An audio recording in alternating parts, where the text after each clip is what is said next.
This morning on DC News Now, a little bit quieter out there on the radar. Just a few sprinkles out there, mainly back out towards the eastern panhandle of West Virginia. Elsewhere, tracking drier conditions. And not only that, some areas of reduced visibility because of some fog. When that lifts, and a look at towards the rest of that 7-day forecast is all coming up. But first, breaking now, officer hit how a Prince George's County police officer was injured in a patrol car. And double dose. Which group of kids health experts say should get a second flu vaccine? And sweet treat, the special delivery the new Fairfax County Public School Superintendent received from students.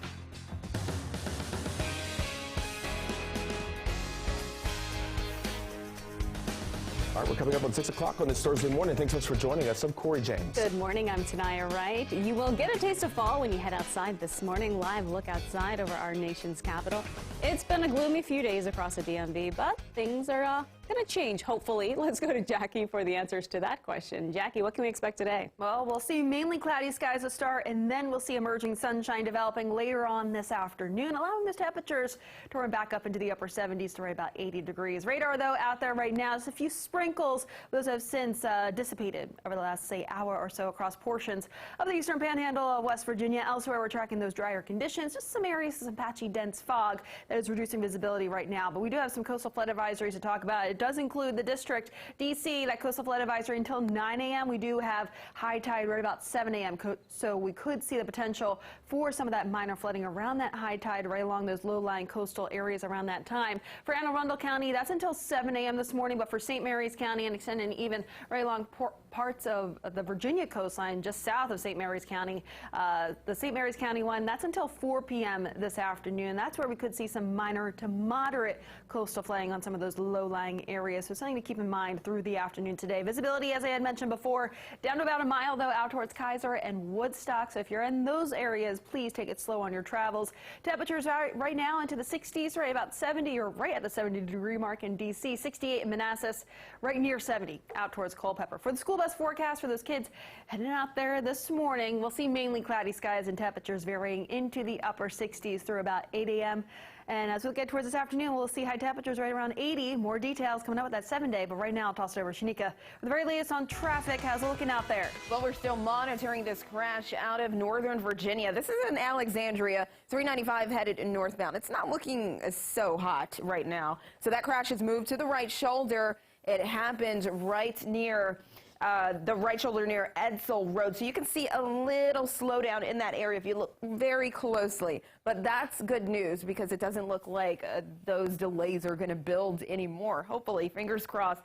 The rest of the mixing bowl, though, looks okay. On 66 headed east near Sudley Road, you're dealing with a crash, but it's not slowing much down at all. As you can see, you're pretty much seeing all green. 95 north and southbound, still in northern Virginia, looks good. Let's head over to Southwest. We were talking about this crash. 2 left lanes were blocked off of 9th and D Street. It doesn't look too bad either, so you're good to go.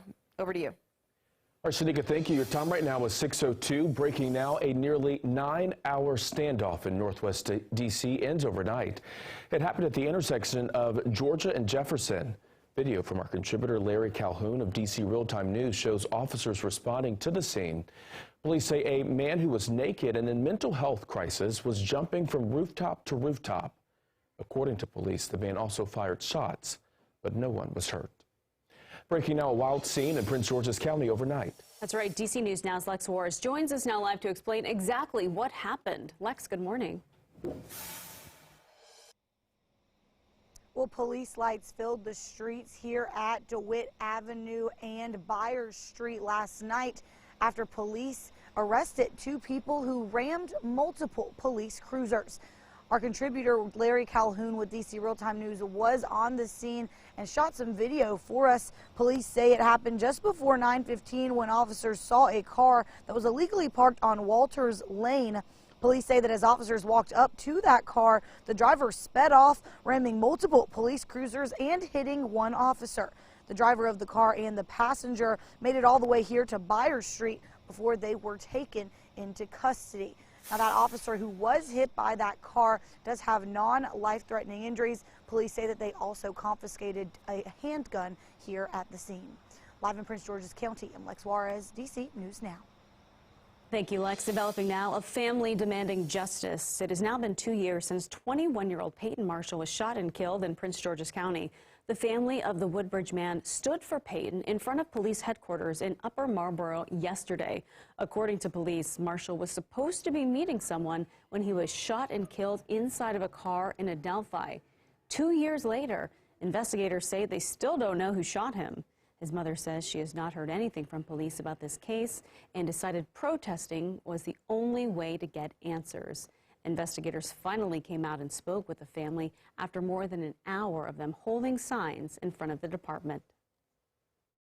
Just try to reassure me, I guess, that they were still working, that they are not going to, let it continue to just sit. But I think walking away from that meeting, I think we kind of have some kind of reassurance. There is a $25,000 reward in this case. If you have any information, you're asked to call Prince George's County Crime Stoppers. New this morning, the CDC says kids may need to double dose this flu season. This after health officials say children 6 months to 8 years old should get 2 flu shots if they have never been vaccinated. According to the CDC, the second shot should be given at least 4 weeks after the first dose. Right now, kids under the age of 5 are considered the most vulnerable for flu complications. And in Fairfax County, clinics now have updated shots against COVID-19. Appointments for the latest booster are strongly encouraged. People can choose from Moderna or Pfizer. Medical experts say the new booster will help protect people against the latest Omicron variants.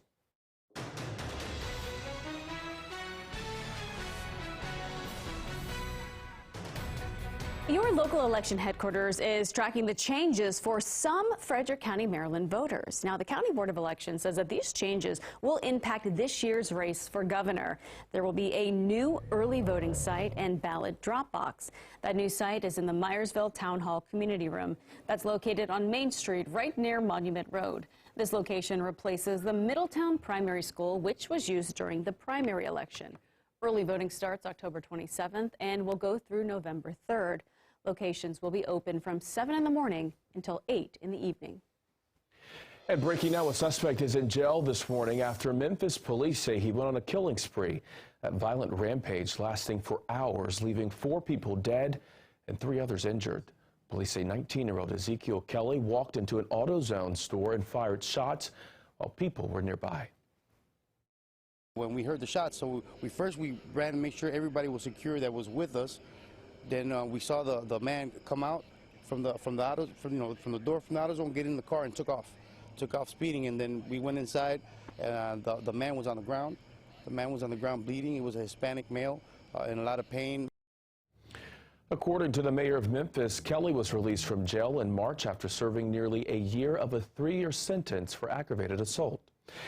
And happening today, longtime ally of former President Donald Trump is expected to turn himself in to face criminal charges in New York. Steve Bannon received a pardon from then President Trump in a federal fraud case against almost 2 years ago, rather. He was indicted for his role in a charity that raised more than $25 million in private funds to build the border wall. Under the Constitution, presidential pardons only apply to federal charges or convictions in D.C.